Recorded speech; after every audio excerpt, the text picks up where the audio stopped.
Hi, I'm CJ Grace, former BBC journalist and comedy self-help author writing about breast cancer and infidelity. So I've got a question for you today.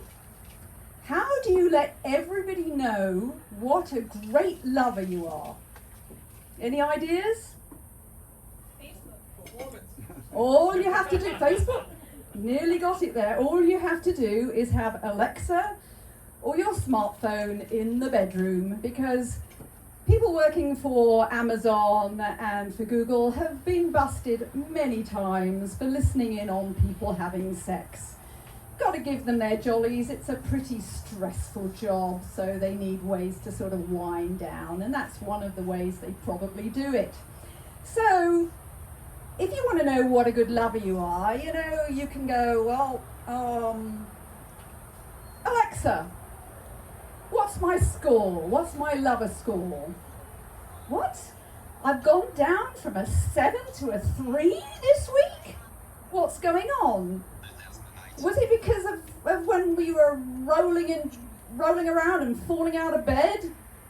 Did that get my score down? Oh, I know he got a black eye, his face got in the way of my elbow, but really, did you have to mark me down from a 7 to a 3? Come on. Google.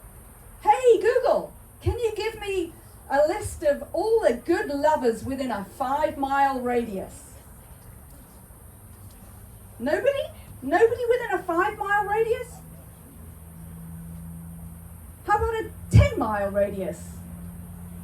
And why are you giving me women? You think I'm gay? Come on, I'm not gay. Well, what I really love is when AI actually gets it wrong. And for example, I love Monty Python, and as a result, LinkedIn keeps giving me ads to go on Python computer code courses. Why would they do that?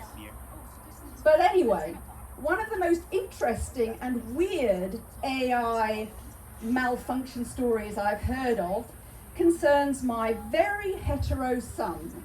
He went on a very weird gay Facebook journey.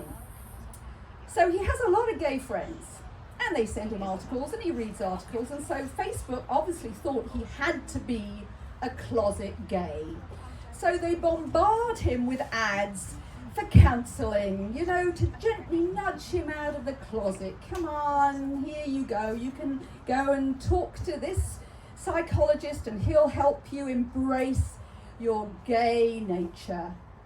Obviously, Facebook thought they'd succeeded, because the next set of ads he got were for all kinds of gay events where he could meet lots of hot guys. So there he was, all these wonderful things that he could do, a whole smorgasbord of gay extravaganza events he could join in. So what do you think the next chapter was of my son's gay Facebook journey? Obviously they thought he had overindulged. So they bombarded him with ads for how he could deal with HIV and AIDS. Seriously, that was the next stage. And the final chapter was the weirdest.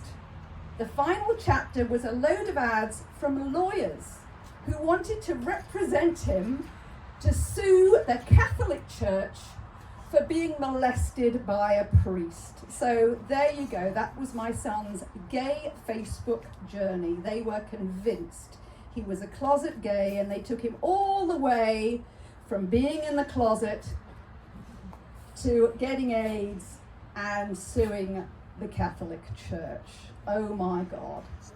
Well, a friend of mine applied to work as a graphic designer in some online website and got a very weird call back from a woman, and he wasn't sure whether this was a real woman or AI.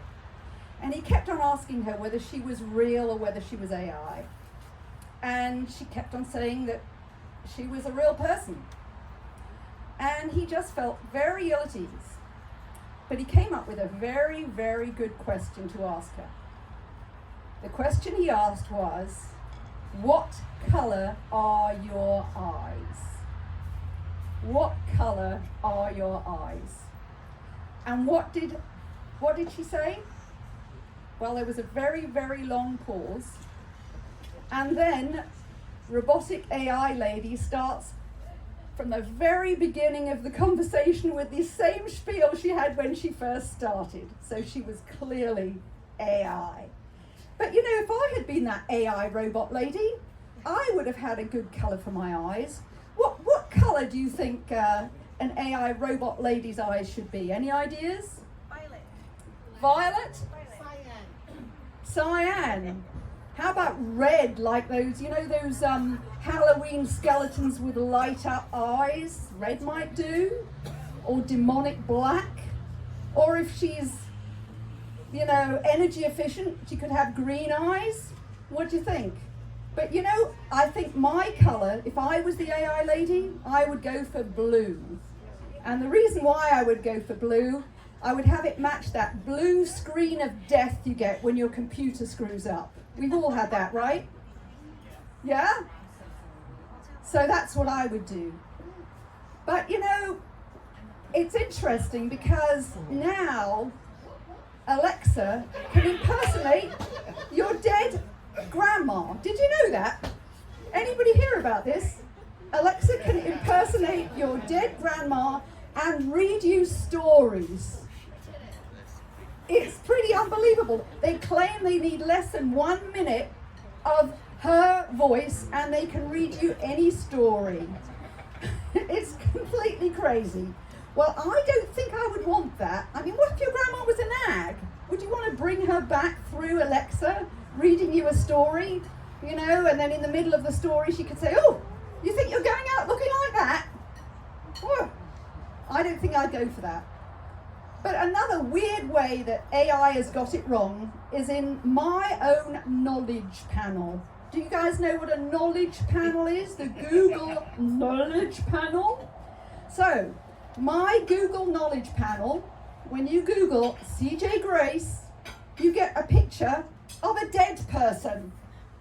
I'm serious. When you Google my name, you get a picture of a dead person in the knowledge panel.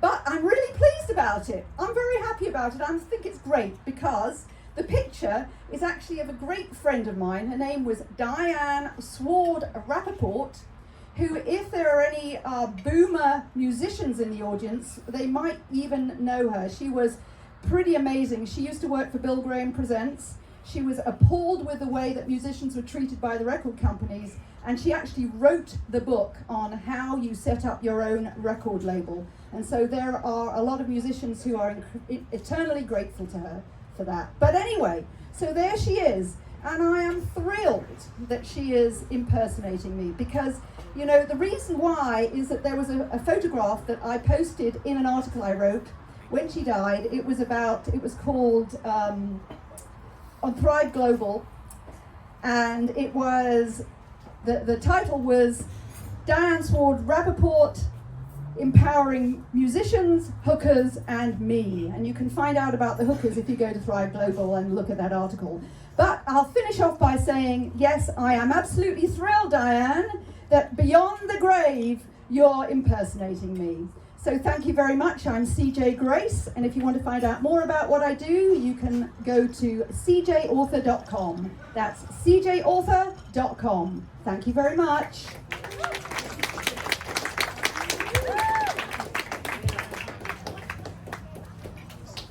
Give it up for CJ Grace. They thought I was gay on Facebook too.